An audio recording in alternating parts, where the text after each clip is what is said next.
ही पत्रकार परिषद नाही, ही पत्रकारांशी संवाद आहे। आज आपण डॉक्टर बाबासाहेब आंबेडकर यांनी दिलेल्या अधिकाराचा वापर करून संपूर्ण महूद गावातील ग्रामस्थांना सांगतो की आपल्याला जे पाणीपट्टी आहे, घरपट्टी आहे, त्याच पद्धतीने जनावरांची अवजारे आहेत, बी बियाणं आहेत, पाईपलाईन आहे, रोड आहे, घरकुल आहे, या सगळ्या समस्या लोकांच्या ऐकून घेण्यासाठी आणि याच्यावर न्याय मिळवण्यासाठी आज महूद गावातील लोक स्वतः बोलणार आहेत। त्यामुळं मी बोलण्याचा संबंध येत नाही।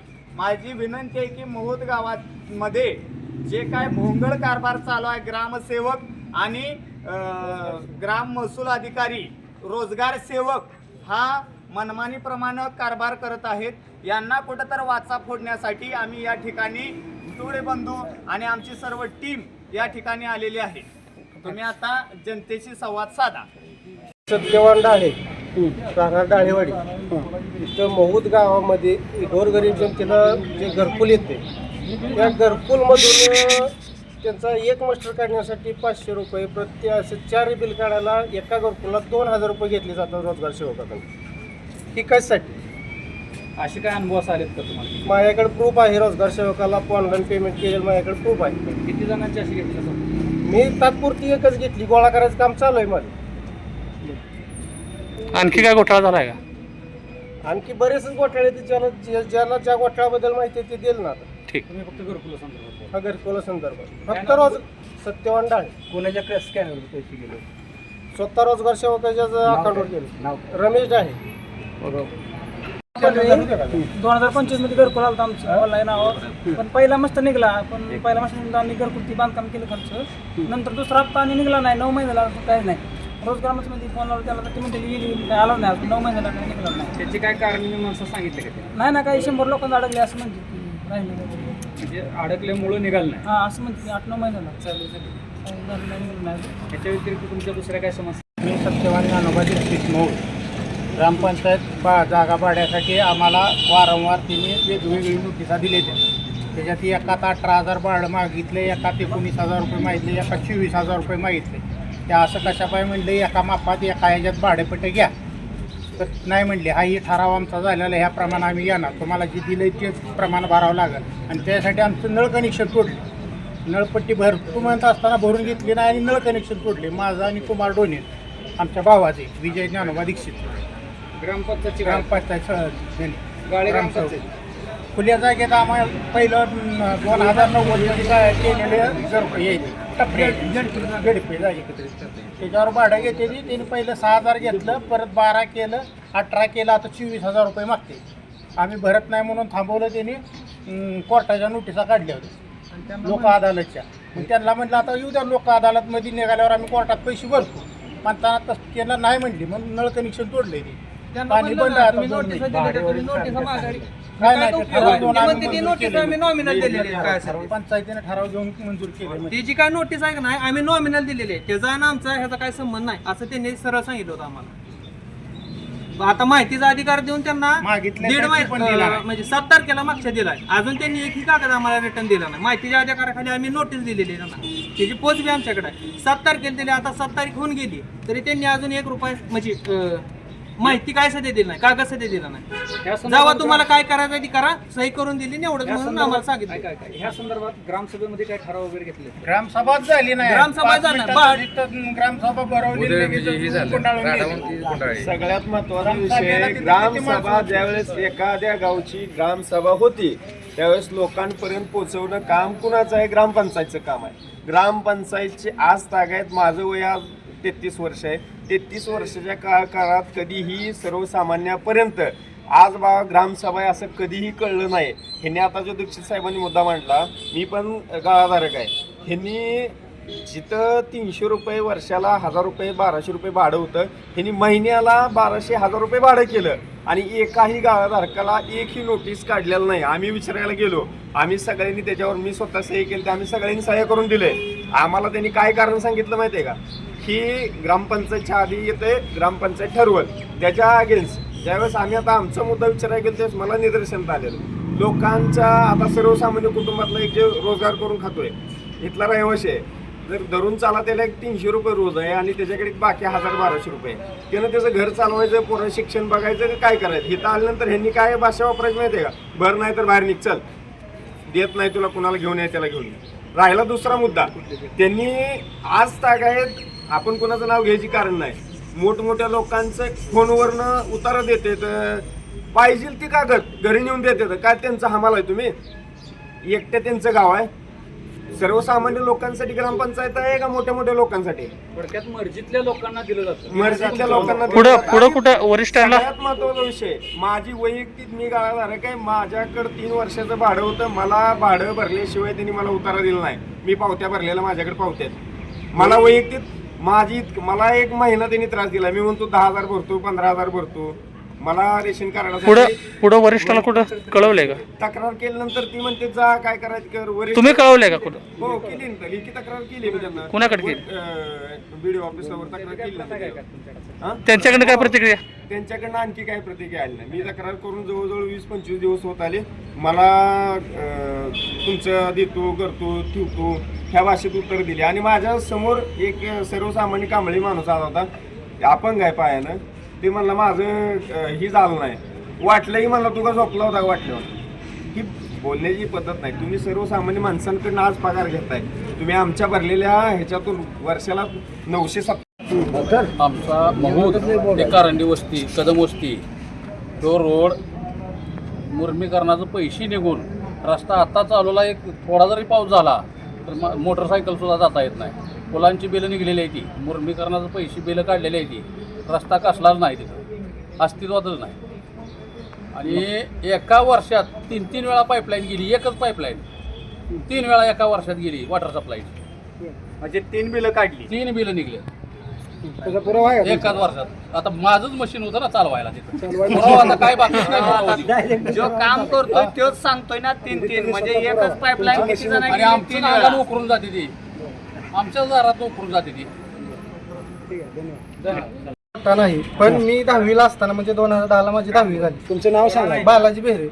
10वी झाली त्यावेळेस माझ्या घरी येऊन सर्वे करून गेली घरकुलचा.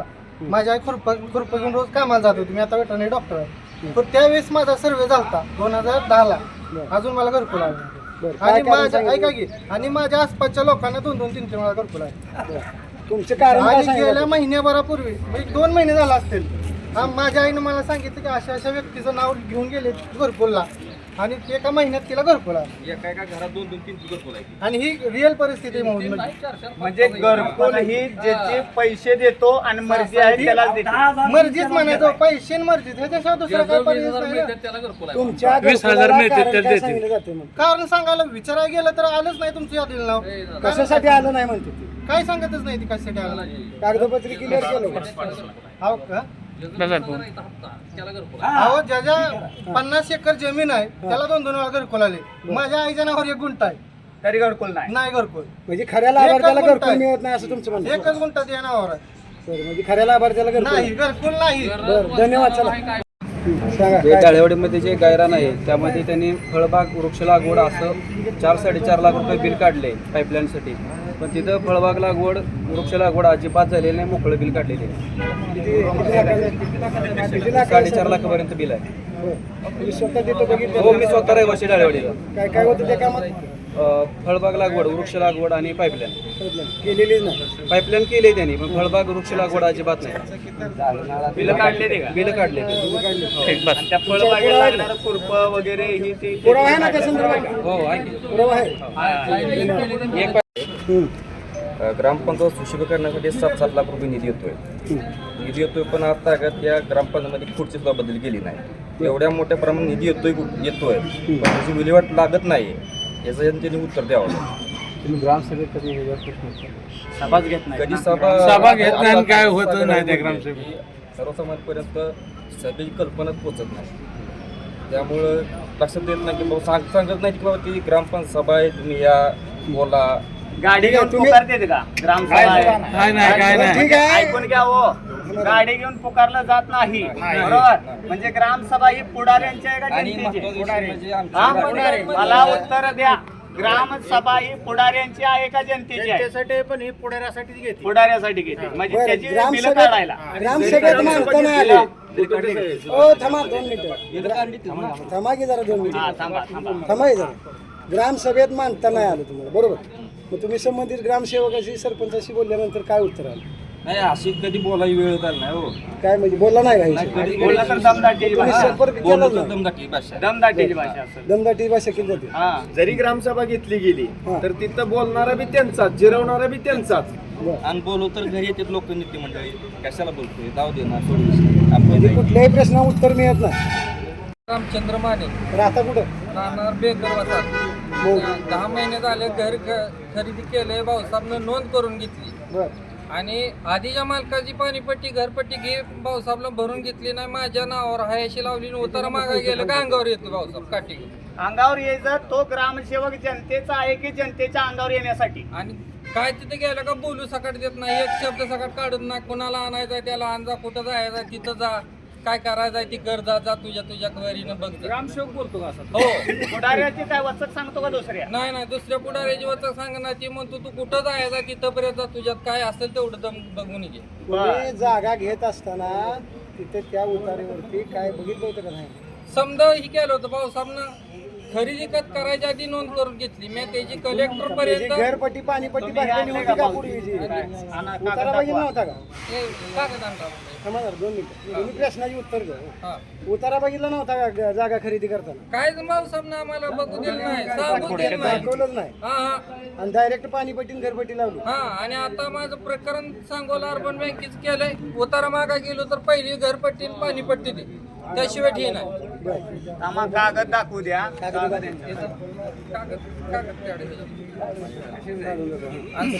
तसं पुरावा आहेत ना तुमच्या सगळं? होय मी समजा बीडीओ पर्यंत तक्रार दिलेली आहे कलेक्टर पर्यंत दिलेले आहे पालकमंत्र्यापर्यंत तक्रार दिलेली आहे अजून त्याची ही झालेली नाही. त्याच्या प्रत आहेत का तुमच्याकडे होय समजा प्रत आहे. संबंधित विभागाला.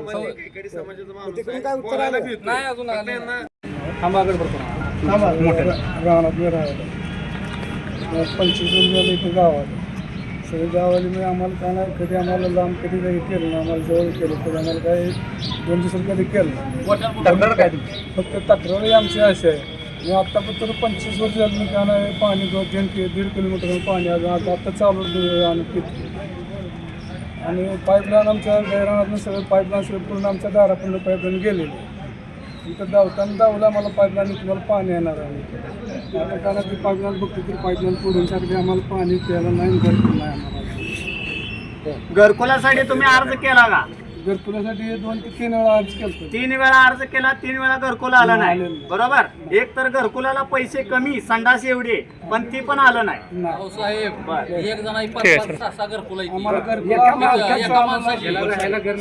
ठीक ठीक हा. सगळे काय आणि ज्याचं घरकुल नाही त्याचं वीस दोन हजार मिनिटं बिल असायची. लाईट नाही त्यांना बोलू द्या लाईट नाही आम्हाला पाणी आता चालू कोणी बघून पाणी नाही आम्हाला लाईट नाही कारण आम्ही हाय असं जायचं गैरान राहायचं. मला घरकुल नाही का तुमची जात उच्च आहे हे असं बोलायचं. बुधावणे सर आहेत आमच्यातलं ह्याला वाकीला राहते त्यांनी येऊन सर्वे करून गेलेत कागद माघारी आणून टाकली ती सुभाष कांबळे सरपंच होतं त्यावेळेपासून कागद माझी घेतली नाही ते अजून म्हणजे ज्याचं चालतंय त्यांचंच आहे. काय कारण सांगते? हा कारण कारण काहीच नाही तुमची जात उच्च आहे तुम्ही शिंपी समाजाचा आहे. मग जात म्हणते काय तिथं? हा जातीवरनं बोलते काय? जातीवरनं बोलायचं कोण भाऊसाहेबची भाषा आहे जातीवरनं कोण बोलतोय? भाऊसाहेबचीच भाषा आहे भाऊसाहेब नाव काय त्या भाऊसाहेबचं? बाळासाहेब शिंदे साहेब. बाळासाहेब शिंदे जातीवरनं बोलतो का? होय 100%. 100% बोलते. आज सकाळी माझा मुद्दा झालाय त्यांच्यासोबत भांडण झालंय ग्रामपंचायतचे सदस्य भीमराव डाळे ती पण होतं त्यावेळेस. ठीक ज्या वेळेला आंदोलन घेईल त्यावेळेला सर्व समाज एका ठिकाणी होईल का? होणार की? होणार की? ठीक बस.